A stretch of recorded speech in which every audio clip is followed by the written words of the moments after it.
बच्चों, हमने समय का नियोजन पाठ पढ़ा। आप सबने पढ़ा। उसमें आपने क्या देखा, क्या मतलब सुना, क्या पढ़ा, क्या सीखा?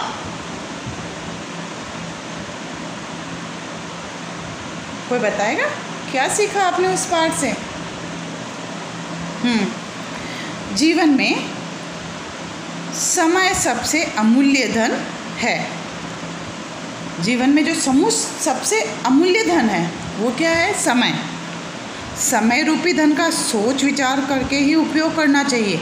हमने एक एक क्षण का सोच समझकर उपयोग करना चाहिए।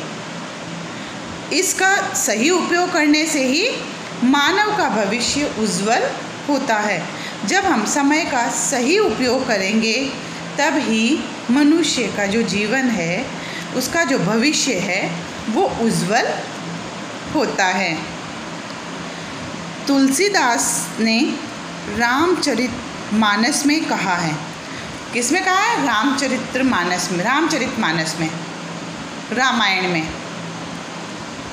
आपने सुनी? नहीं सुनी? आप पढ़ते ही नहीं हो। रामायण आपको पढ़नी चाहिए। उसमें उन्होंने कहा है कि बरखा जब कृषि सुखाने, समय चूकी पुनी का पछताने। का बरखा जब कृषि सुखाने, समय चूकी पुनी का पछताने।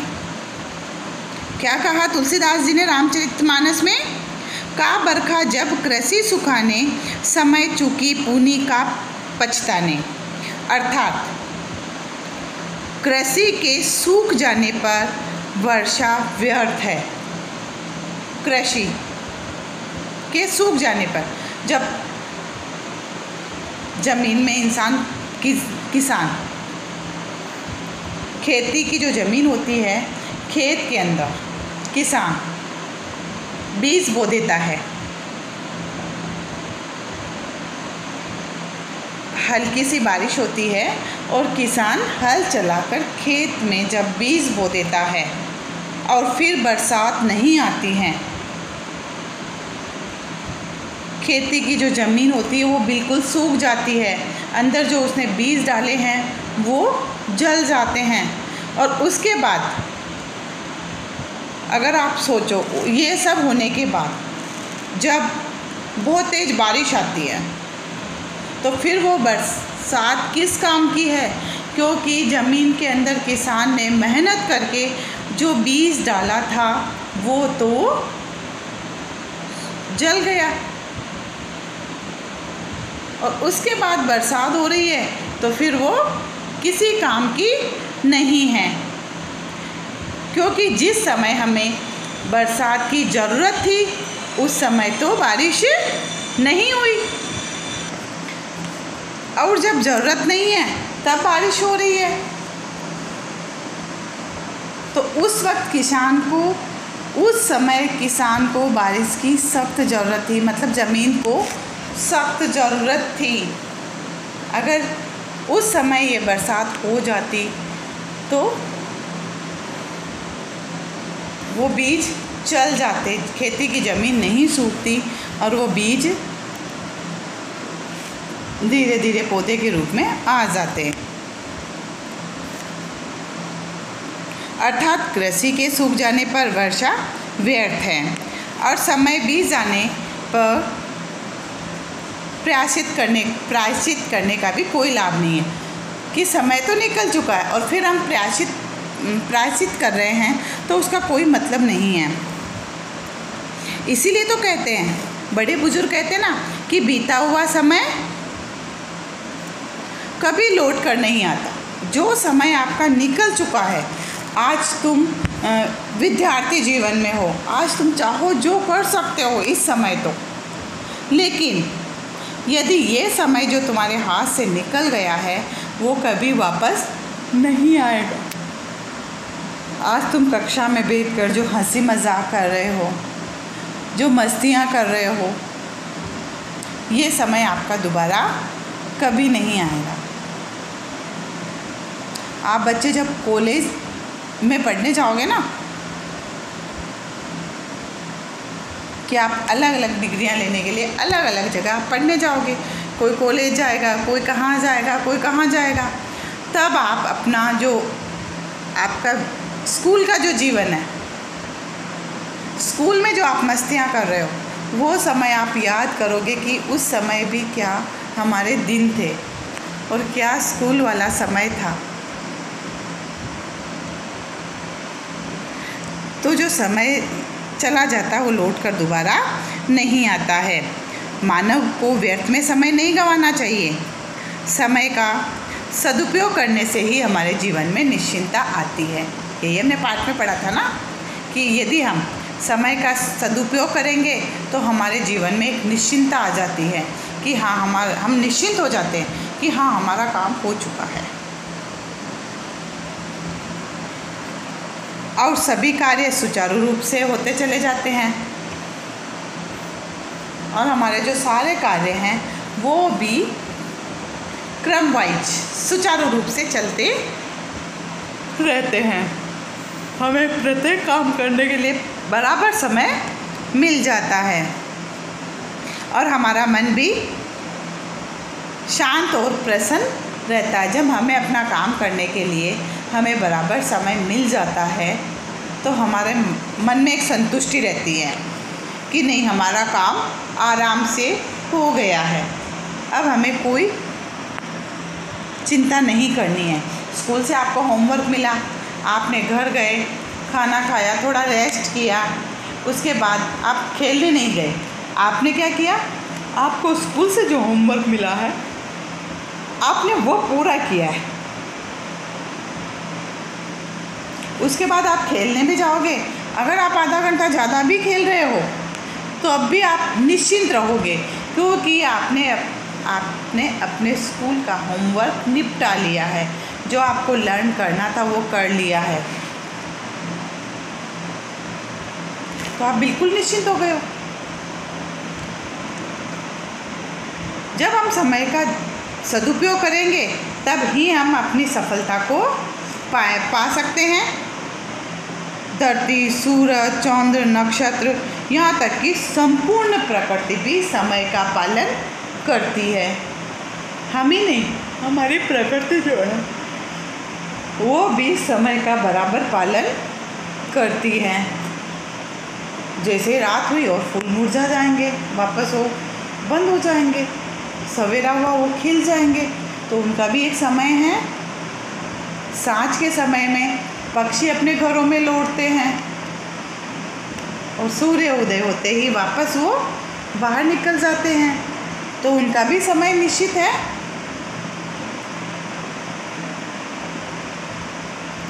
तो अगर प्रकृति समय का पालन कर रही है तो फिर मनुष्य को समय का पालन क्यों नहीं, समय का अनुसरण क्यों नहीं करना चाहिए। समय का सदुपयोग हम लोगों के लिए बहुत ही आवश्यक है। हमें समय का सदुपयोग करना बहुत ज़रूरी है और सबसे बड़ा तो आपके छात्र जीवन में इसका महत्व है। बड़े बुजुर्ग, वयस्क व्यक्ति, बुजुर्ग व्यक्ति इसका पालन करे या ना करे चलेगा, लेकिन विद्यार्थी जीवन में समय का बड़ा महत्व है क्योंकि विद्यार्थी को लंबा जीवन जीना है, उसको अपने मंजिल तक पहुंचना है और परीक्षा के दिनों में तो आपका एक एक क्षण कीमती होता है। परीक्षा के समय तो आप कितना परेशान हो जाते हो, इतने चैप्टर आ रहे हैं, मुझे इतना लर्न करना है, मुझे इतना ये लर्न करना है, पहले मुझे शॉर्ट्स क्वेश्चन करने हैं, उसके बाद मुझे वेरी शॉर्ट्स करने हैं, लॉन्ग करने हैं। तो ये सारा ही आप परीक्षा के समय करते हैं। अगर आप सोचेंगे आप शुरू से ये पढ़ाई करते हुए आते हैं तो आपके लिए मुश्किल नहीं होता है एग्ज़ाम की तैयारी करना, आप इजी वे में कर सकते हैं। तो विद्यार्थी जीवन में तो एक एक क्षण जो है वो बहुत ही कीमती होता है और इन दिनों समय का सदुपयोग करने वाला छात्र सर्वोच्च सफलता के शिखर पर भी पहुंचता है यदि वो परीक्षा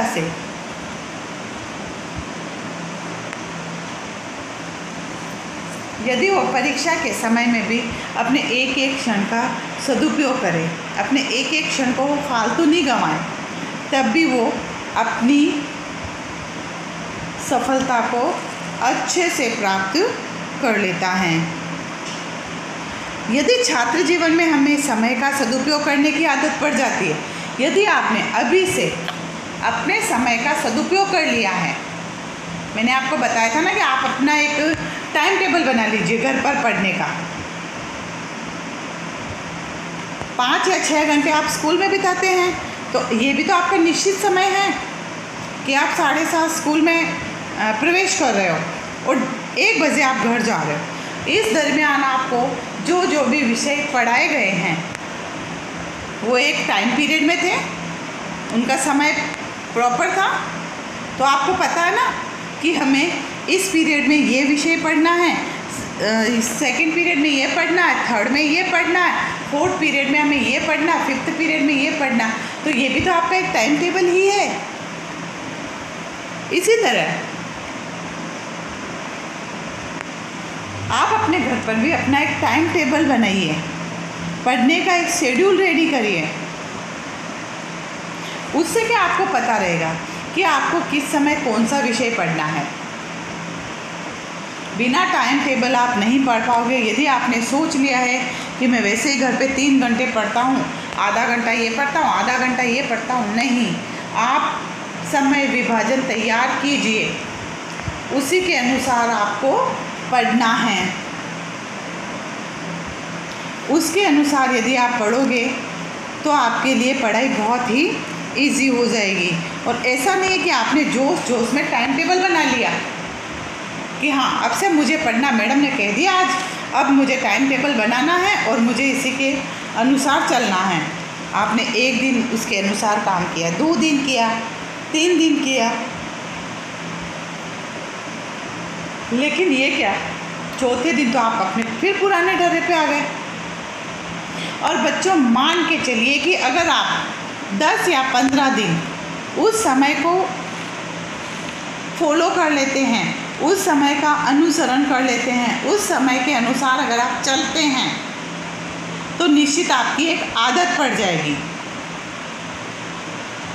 कि हाँ मुझे पहले ये पढ़ना है, उसके बाद ये पढ़ना है, इतने समय तक मुझे पढ़ना है। क्योंकि आपकी आदत पढ़ने के बाद फिर आप उसको नहीं भूलोगे। लेकिन 2 या 3 दिन बाद ही आपको अपने जोश को कम नहीं पड़ने देना है, आपको ये कंटिन्यू करते रहना है। यदि आपकी आदत पड़ गई तो आपको जीवन में कभी भी पछताना नहीं पड़ेगा। यदि पढ़ने की, उस समय को फॉलो करने की आपकी आदत पड़ गई है तो फिर आप मान कर चलिए अपने जीवन में कभी नहीं पछताओगे, क्योंकि आपको समय के साथ चलना आ गया है। और मनुष्य का परम कर्तव्य क्या है कि वह समय का सदुपयोग करे, समय के साथ चले, क्योंकि जो समय निकला जा रहा है वो भी हमारे लिए बहुत ही महत्वपूर्ण है और हमें अपने समय को अपने हाथ से निकलने नहीं देना है ना।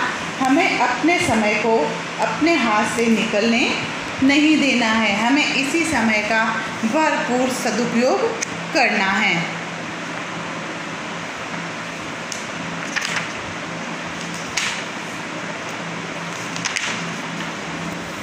आइए बच्चों, अब हम करते हैं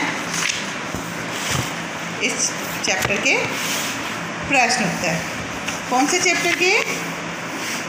समय नियोजन के। तो मैं सबसे पहले, ये शब्दार्थ है,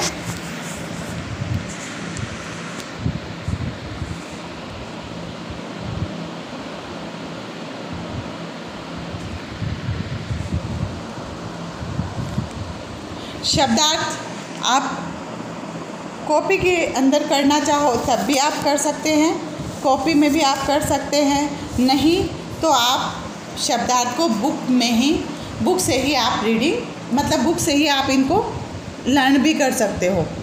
ये तो श्योर है एग्ज़ाम में आपके शब्दार्थ आते हैं, तो आप बुक से ही अपने शब्दार्थ लर्न कर सकते हो। बुक से ही आपको शब्दार्थ लर्न करने हैं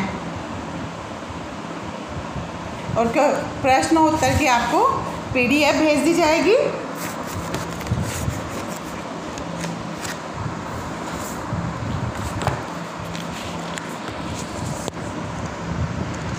आइए अब हम इसी पाठ के प्रश्न उत्तर हल करते हैं एक बार।